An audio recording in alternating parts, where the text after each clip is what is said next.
So in this video we're going to be diving into the living force aspect of the force. So this is the second video in a big series in which we're going to be diving into the small aspects of the force to build up a bigger picture. So last video we talked about anima, and the anima is your living current, which is a aspect of the living force. It's a piece in the jigsaw, the big jigsaw that is the living force, which is in turn a big piece in the jigsaw that is the force entirely. But last video we talked about the anima, and so the anima is your living current, and this is the kind of biological web of energy. And to get into how all this works, we're going to be drawing on a lot of sources from all over the Star Wars universe, but most notably we're going to be looking at what's inspired those sources. Where does the force come from? And because in Star Wars you get cookie cutter pieces, and Lucas says this, you get cookie cutter pieces of how the cosmology works. You get little clues as to how everything works. But the real way to look into how everything works is to look into the philosophies and the sciences and everything that inspired the Force, because all of that in turn has mechanics. So by looking at that we can learn the mechanics of the Force, and you can see how it connects and see what fits and what doesn't. So for this video I've looked at loads of it. I've been doing it for years. I've been looking at loads of different philosophies, loads of different sciences, to see what fits in where. So we're going to be drawing mainly on concepts and books, sources from animism, from shamanism in general, from Taoism, from string theory, quantum physics, and other philosophies such as Heraclitus and Aristotle. Most notably, the living force is derived from, it's less to do with the mind, which is more philosophy kind of based things. The living force is more based on animism and those kind of spirit energy, and the physics kind of things. So this string theory and quantum physics, which talks about unity in seemingly separateness, unseen unity there, and kind of vibrations in reality.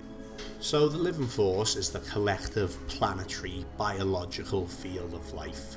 Think the whole river system of a world, so forests, oceans, crowds, creatures. It's out there as tangible energy, so it's real physical tangible energy, dense in some places like nexuses and faint in others, where like there's no life or whatever, for example. And it consistently feeds and is renewed by the cosmic force. The cosmic force of course being the Hyperion, which we're going to get to in another video pretty soon.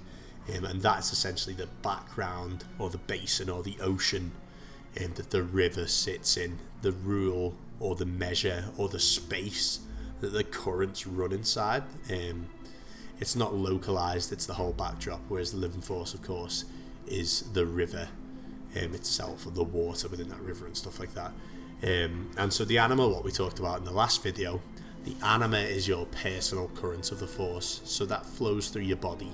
It's the stream you actually feel, vitality, reflex, it's timing, it's perception in the body. And midi-chlorians interlink with that as well, and I'm going to do a separate video getting entirely into that, because we have to break this down all into separate little pieces, because the force is a huge picture inspired by multiple different philosophies and even parts of science like quantum or string theory, all plays into it. So we have to break this down in separate parts. It's the only way to do it coherently.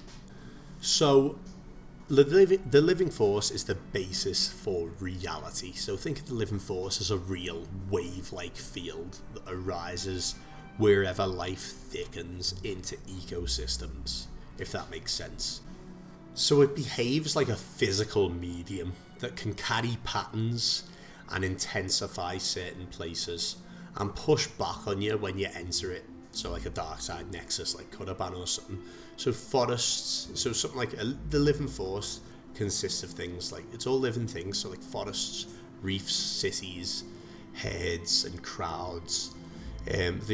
All of those shed rhymes, breath, pulse, within this kind of like, and I'll get to this in a sec, but you have to treat it all like there's threads between everyone, and that's the living force. And those threads can have vibrations on them. Someone can pull at those threads, which create different outcomes. And this links really well into string theory, and they talk about this a lot in Star Wars, and it's almost identical to a lot of elements in string theory and a lot of elements in quantum or animism. The living force and the force as a whole really is a mix, like a kind of the glue that kind of brings all these philosophies and sciences together. It's actually really interesting. So the rhymes and notes that those strings kind of play, those rhymes phase lock into larger currents, and that mesh of currents is the living force of a world, essentially a planetary river made from everything alive. And you feel it as an atmosphere, kind of pressure, as a guidance or statistic, kind of like the weather, essentially the weather of life that can be clear one moment and stormy the next. So different planets have different river signatures, because their biologies, histories, and geologies tune different harmonics. You know when I was talking about the strings, the chords, the threads. So their geologies, histories, all that sort of stuff.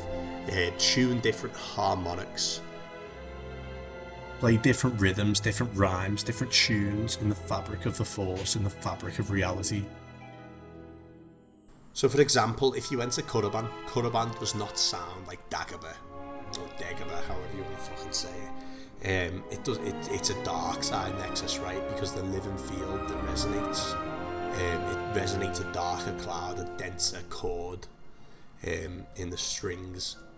So for the living force fields or waves, think of fields that vibrate in modes. And modes, and again this me linking it to string theory because this is kind of the terminology that they put in. So modes can align or cohere or clash, or as they say, dephase. And I've tried to make this all digestible because string theory is dead complicated. But these modes can clash, or they can dephase, or they can cohere. So they can pool into standing waves inside certain shapes, the way a room with perfect acoustics makes a violin bloom, kind of thing. So think about it in that kind of sense. So that's what a nexus is. It's a bit of landscape whose geometry, history, and biomass reinforce a specific mode, or I guess you could say a vibe, although it's not entirely the same. So they reinforce these modes so strongly that small inner changes cause big outer consequences. So a conduit, amplifier, or a magnet shift the larger backdrop, so they shift the basin the river runs in, and all of the couplings change at once. So that backdrop, of course, is the cosmic force, not a secondary substance, but a measure and geometry everything sits inside. In a strings analogy, like with strings theory, you could say that the cosmic force is the background state, and the living force are the allowed harmonics in that background. So it's what's the allowed harmonics in that background state, and the body is a flexible receiver that can pick up and hold some of those harmonics better than others. So your body connects to this river through symbiosis. So through midi-chlorians essentially, and midi-chlorians are they're like microscopic partners embedded in your cells, and they behave kind of like tiny resonators or converters, and they listen to the ambient living field and lock into its useful mode and translate them into timed biochemical and electrical cues. So to get super sciencey there, and I'm really into science, so I probably like it, but to get super sciencey there, kind of like ion flows, if you know what that means, or metabolic gating, neutral timing that your tissues can actually use. So, and that translation is not automatic or identical from person to person. It depends on how well the instrument is tuned. So that is your pneuma. So your pneuma is the name for that tuning. So breath, attention, posture, and moral stance, non-forcing, compassionate alignment versus clenched, compulsive grasping, and that changes your mind into internal tension and timing. So that's kind of how it interacts with the pneuma aspect of the force, which I'm going to get to the pneuma in a future video, because that's going to be like 30-40 minutes in itself just explaining that. So that's all about your internal tension and timing kind of thing. So that's the pneuma aspect, your mind. So in a well-tuned system, the same ambient energy arrives as a clear, kind of low noise signal that you can phase lock to. But in a poorly tuned system, it arrives as a static. It's kind of static. You push harder and get less. So that's kind of like the dark side nexus for a Jedi. So when the living force pours in through the MIDI interface and meets a clear tune, it becomes throughput in flesh, perception that lands in time, reflexes that arrive on the beat, right? So movement that feels inevitable. That throughput is your anima, the river as it runs through you, so your living current. After you act, some of that pattern writes back into the field. When you die, that organised life pattern drains to the cosmic ocean and in turn renews the living rivers that rise again. So that's kind of the basis of the living force. That's how it's distinguished from the anima there. So light and dark, how they interact with it is light and dark are not rival fluids or waves swimming in this river. They're different ways of standing in the flow. So light is in phase transparency, a posture that drops internal friction so the field can pass through you cleanly and take on the shape it already wants to take. Dark is out of phase extraction, forcing approach that can spike amplitude for a moment, but leaves turbulence and costs in its wake, so there's consequences. So that's why the deepest light side feats feel effortless and the deepest dark side feats feel expansive, like that's a grind to do them, like it's a culmination. And even when they succeed, the phase discipline is different. So the distinct disciplinary approach to the required outcome is different with a Sith versus a Jedi, with the dark versus the light. Think of it like singing. One person can sing loudly, but a whole choir singing at the same note at the same time sounds bigger, clearer, and reaches further. That's what the power of all Jedi means. It isn't dumping more fuel into the Force.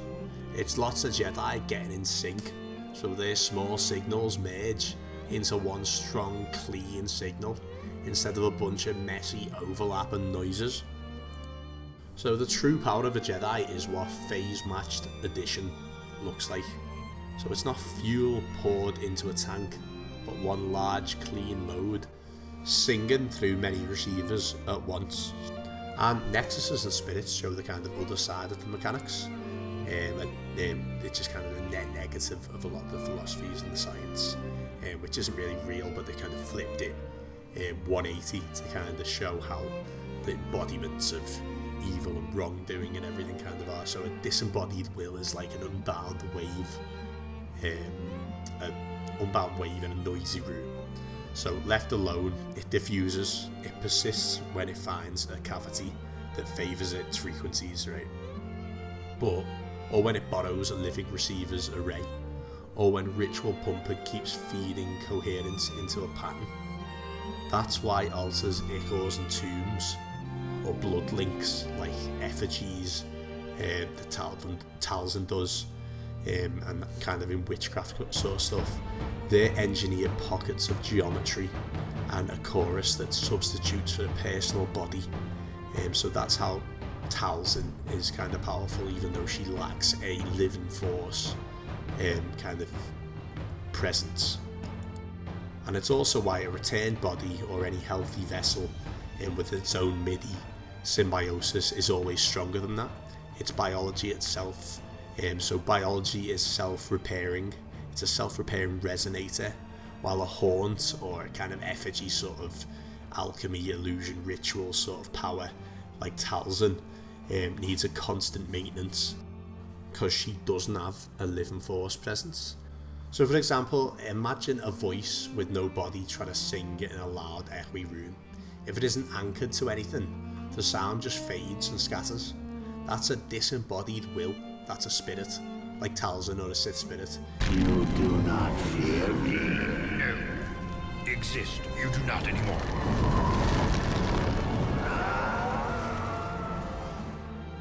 It can stick around only if it finds a good echo chamber, a special place or object that fills its tone, or if it jumps into a living body, or if a ritual keeps drumming and chanting to hold it together. So that's why altars, ichor, spirit ichor, like the nexuses use, or tombs, blood ties, that sort of stuff, and all that. Yeah, you know I was talking about effigy, those witches, those dolls. You know, the witches have when they can break an arm off and the arm will break. They do it with Dooku in the Clone Wars. So all that weird sort of like getting an anchor, doing all that weird stuff, that matters for Night Sisters and disembodied Sith spirits, because they act like portable echo chambers. And that's why having a real living body is always stronger, because a living body with its midi-chlorians kind of keeps the signal stable by itself, while a ghost needs constant upkeep, and cults and rituals and all that sort of stuff to basically carry a bit of their home, their power place with them, and use to group the rhythm and to keep the projection from falling apart. So a temple choir is just inner focus turned outward, and I think, it's not confirmed, but I think that is why all the Sith are singing in Rise of Skywalker. I think that's a bit of a nod to that. She will strike me down. So yeah, that temple choir, that darkness from Korriban, or the entire collective of the past Sith, is just an inner focus turned outward.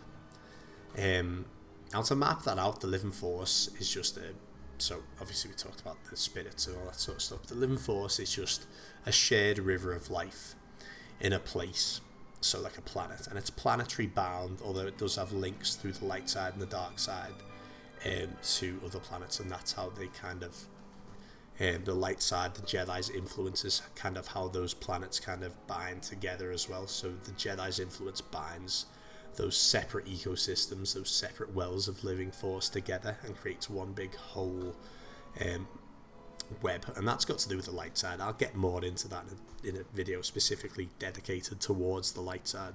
So the living force is a shared river of life in an ecosystem, and anima is that same river flowing through one person.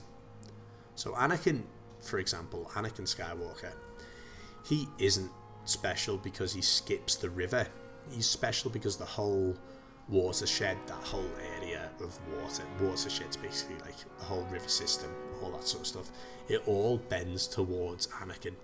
He's a junction point, so his state of mind can tip the balance for everyone around him. He still needs clear focus and a healthy body to let that power flow cleanly and flow through himself.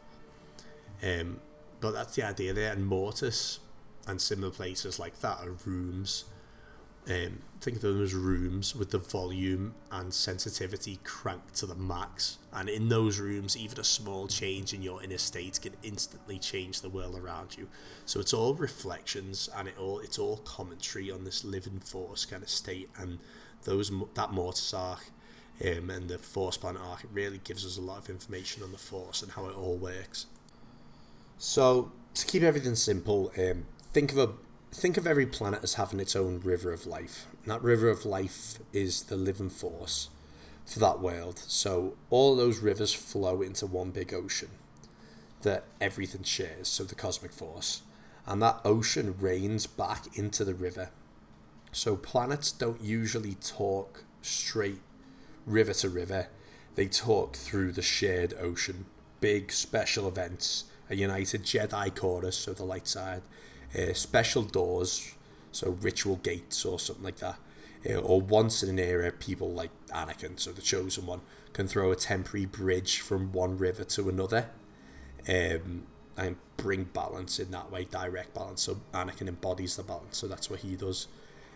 So This whole picture, what does it really mean? So the whole point of it is to tune yourself, to breathe, calm your attention, choose compassion over force, follow your instincts, look after your body, because it's the instrument that carries the signal.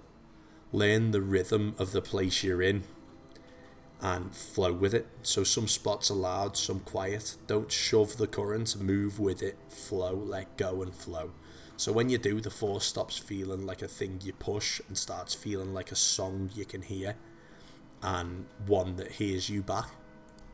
So when Obi-Wan says the force surrounds us, penetrates us and binds the galaxy together, he's describing the living force in action. It's linked to the cosmic force. So the living force surrounds us as the real waves, like field. It's a field of waves basically, that life generates. So forests, oceans, crowds, forming a planetary nexus, a weather of vitality you can feel at places of strong resonance like nexuses. And it penetrates us through symbiosis. So midi-chlorians in our cells capture the ambient modes and translate them into timed biosignals. So the current becomes perception, so like timing and motion. And that's your anima.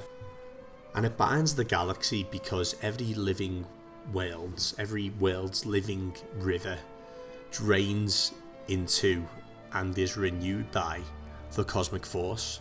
And it's the Jedi how they're meant to be when they're in this kind of oneness state, like how Jason is in the unifying force. It's when they're aligned, like those Jedi back in the day. They add phase coherence across distance, and they synchronize many local rivers into one intelligible flow. And that is bringing balance, that is maintaining balance, that is maintaining peace, order and security in the galaxy, which is what Kenobi said that the Jedi used to do. And that's the ideal way to do it. So for an example, a kind of case study about this sort of stuff, Zonama Sekot, it's a great example because it's a planet that literally, it's alive and aware, and it's described as the keeper of the living force. And so think of an entire world, forests, oceans, creatures, all working together like one mind. And that's called Sekot. That's essentially what it is. It's a mind developed from the living force there on that planet. And it talks, and it makes choices, and heals itself, and refuses to be used for war. So it won't even let warships land on the planet. And that shows the big idea of the living force. Life isn't just lots of separate things. It's one connected system that can act for the good of the whole, kind of thing. And that's balance. So on Sekot, everything is about symbiosis, mutual help. People don't control the planet. They learn to align with it. And the Jedi feel the planet's life not only through the surface, but deep down, as if the rocks themselves hum with life. Even its starships are grown as living partners to that bond with their pilots. So when a species cuts itself off from its living world, like the Yuuzhan Vong, it loses that connection and goes spiritually deaf. And when it reconnects, the sense of force returns. So Sekot mirrors you. The whole thing with Sekot is it mirrors you, kind of like Mortis. So if you come with fear and control, the planet resists you. If you come with calm and respect, it opens up. So the living force, in a nutshell, is the right relationship with the environment, with the ecosystem. So from tiny microbes up to the whole continents, the same rule holds. It's cooperate with life and its flow. Don't make a dam in the river with your mind. Flow with it, and the world sings with you. Fight it, and everything sounds noisy and hard, and doesn't work out, and then that's how imbalance happens and stuff. So Zonama Sekot kind of shows us the living force on a more planetary scale, and same with the Force planet in a way, but Zonama Sekot's more direct, and we get it in a novel, so it can go more in depth into that sort of stuff, due to the medium that it's portrayed in.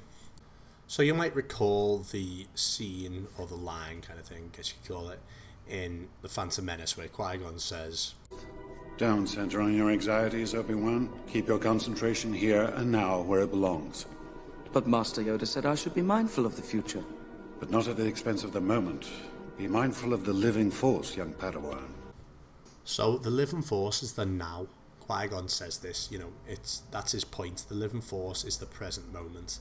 It's the breath in your lungs, the feeling in the room, what people are actually doing right now. The cosmic force is the big picture, visions, destinies, the future, long arcs. When he tells Obi-Wan, don't focus on your anxiety, keep your concentration here and now where it belongs. It's to be mindful of the living force. He's saying, if you chase the future in your head, you lose contact with what's real in front of you. So always be in tune with the living force.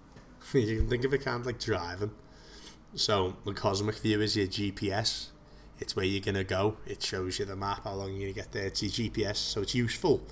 But the living force is the road that you're driving on. The car in the next lane behind you, in front of you, in this very second. So the GPS might say something, but if you stare at the map and ignore the road, you're going to crash. And so Jedi balance both glance at the future, but it glances at the future, but it doesn't sacrifice the now. Calm your breath, feel the scene in the moment, flow with it, act in time with what's actually happening, and let the big picture update from these clear present actions as you go along. I've been writing notes and everything to follow for a lot of this, but I just come up with that on my head, and it actually works perfectly. So I think people often convolute the living force with the light side, and they are very intertwined, but they are distinct. And so I did explain this briefly before, but think of the force as stacked layers that interlocked, right? So the base is the living force, the river of life which each world creates. Forests breathing, oceans moving, creatures, crowds, all that sort of stuff, pulsing with their own rhymes, pulsing with their own rhythms, so together they form a real wave-like field you can feel in places of strong resonance. And that river doesn't switch off just because an order rises or falls, right? So above that living force layer is that light side weave. Not a second fluid, but the order and clarity that the Jedi add, okay? And when they're in tune with each other and with the world, when thousands of trained people breathe, act, choose in phase, their small signals merge into one clean signal that travels far. And that's what people mean when they say the Jedi create light. They don't pour fuel into the Force, they bring the signal up to tune. Now, why does the original trilogy feel dim? Because, everyone's a cripple, everyone's dead, everyone's a zombie, there's no life in the galaxy, it's all machines, you got the Death Star destroying planets, or mechanical shit. So it feels dim because two different things broke at once. First, the quiet collapsed, right? Obi-Wan's line from the Dark Times when he says, when he reaches out and he says, the thin staring of a barren world is all he feels.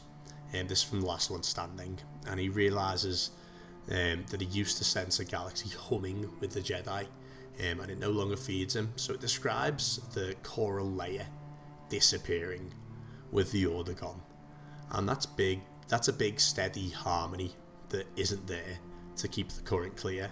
So every planet feels thinner, even though life is still flowing. And the second thing is that the background tilted. So in the story, Anakin isn't just another strong person. He's designed as a junction point, a vergence, where he tips into fear and domination. The basin itself tips into fear and domination. So that doesn't kill life, but it makes the same river couple less cleanly. So sight gets muffled, timing gets late, small acts of fear propagate faster than small acts of compassion, and that's the clouding. So that's the clouding on the living force when the galaxy sinks into chaos, sinks into Star Wars hell. And I'll get more into that in another video, but I've touched briefly on it in this video here. But this is where people get tangled, right? Because life in itself, the living force, doesn't equal the light side, right? The living force is the medium. It's the air in the room, and the light side is how well the music rings in that air. So the phase, pitch, harmony, all that sort of stuff, if you relate it to music and sound, which string theory does, which it interlocks with perfectly. So when Mortis shows the daughter dying, or when fans say the light went out, which is also stated on starwars.com, stuff like that. So the light went out, the daughter dies, and it's pointing towards the collapse of the light side governance and coherence, not a cosmic power outage where trees stop growing and lungs stop breathing. Life continues. The hall still has air. What's missing is the choir and the tuning and the lights. You know, there's no vibe there's no atmosphere in the club, essentially. It's dead. So what it's like when there's no fucking ratio. When you go to a party and the ratios, it's massive cockfest or something. So what happens when a very powerful person turns dark is that they deform several layers at once. So in their own body, they're inner tuning, so their pneuma flips in phase transparency to out of phase extraction. So their throughput, their anima, can still move huge currents, sometimes even bigger spikes because it's corrupted and empowered by the dark side. But it comes with a high sort of internal friction, leaving turbulence in the field around them. So that local thrash feeds back into the living web. So fear, cruelty, sort of bad habits, which then reinforce cosmic tilt, if that makes sense. So it's all these things that go into it that create a cosmic tilt and imbalance. Eventually they culminate. So if that person internally is a high leveraged node like Anakin, who's a vergence of the entire force, the effect multiplies. Their inner posture becomes a boundary condition on the era itself. So the whole graph of connections sags towards that noise created by that node, by Anakin. That's why all the galaxy's fate rests on his decisions, rests on Anakin. So the midi-chlorians fit into this because they're and I will get more into them in a separate video going in depth into it, but they're the biological bridge, right? They let bodies plug into the living force, and they translate the ambient field into tiny timed signals that your tissues can actually use. And then they send patterns back out into the living force. So they don't manufacture light. Orientation does. So that's why more midis doesn't necessarily equal more light, and more Jedi doesn't necessarily equal more light, unless the Jedi are aligned.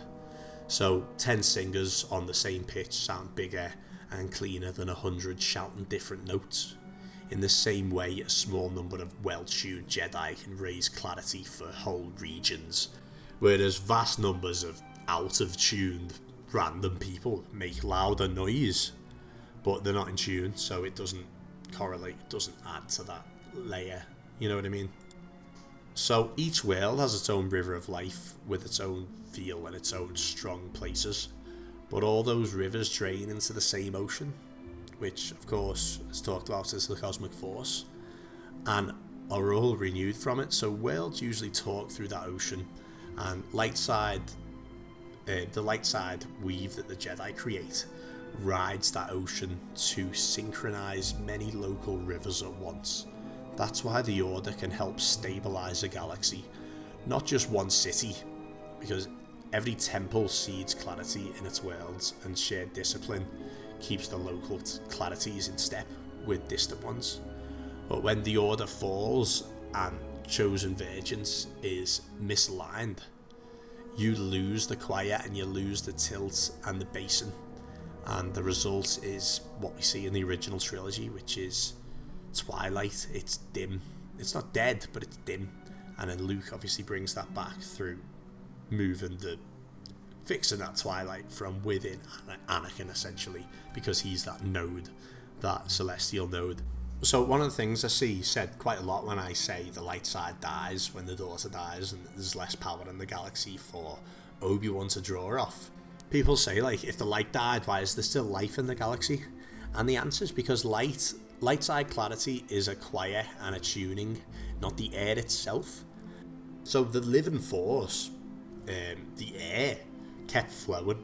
It was the choir that was shattered, and the hall was full of static because the Era's keystone was out of phase. So when compassion returns at the keystone, the basin straightens, the choir reforms, and the same river you thought was gone sounds clear again. And that's the whole picture. So life makes the river, midi-chlorians plug you into it. You're in a stance, pneuma decides whether the current phases cleanly, and your body flow, the anima, is what the world actually feels from you. So the Jedi create life, not life, sorry, the Jedi create light, so by bringing many clean notes into one shared note across the worlds, and a fall at a load-bearing node like Anakin, or like all of the Jedi dying, that detunes everything until someone, often the same node, chooses to stand in phase again. So that's Vader choosing to stand in phase again through the influence of Luke in Return of the Jedi. So that's kind of how the balance works there with the living force. So now I'm going to list off every single thing that the living force is, just to kind of bring this all to a close. So the living force is a planetary ecosystem field generated by life. It's a real wave-like medium. It's local in expression, but universal in circulation. It's self-organizing, responsive to relationship, so cooperation, compassion, and non-forcing posture. And that's how you flow with it and don't create a kind of living force imbalance. It's also a carrier of presence, so it's the field that you feel in the room. So a forest or a city, what makes places alive and feel bright or thin, that's living force. So that's nexus forming, so certain sites become wells of energy. It's continuously renewed, so life's activity sustains it. At death, that's when life patterns flow into the larger whole, the cosmic force, which then rains back into the living force and renews it. It's also the medium for connection among living things, so it allows for subtle coordination and empathy and sense across communities and species. So it's the basis for all that, and it's context shaping for action specifically. So when clear timing, insight and healing tend to come easier when noisy perception and judgment are muffled. So a Jedi's going to have a hard time if he's on Korriban, for example. And that has a historical imprint, so it's historically imprinted, the living force. So remember, long rituals, trauma and traditions leave resonant patterns in the living field. So that is like Korriban, for example, or a dark nexus. So it's not a light side fluid, it's a medium of life itself. Light or dark describes how beings stand and act within this medium.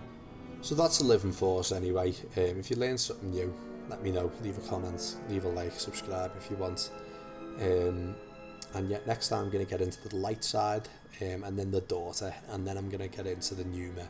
I'll cover the pneuma, then the Hyperion, and we'll really create this image of the force. And then I'm going to do one big video with everything. It's probably going to be about 3-4 hours long. It's going to go into everything and conclude it all in one video. But if you enjoyed this anyway, yeah, leave a like, subscribe, and I'll see you in a bit.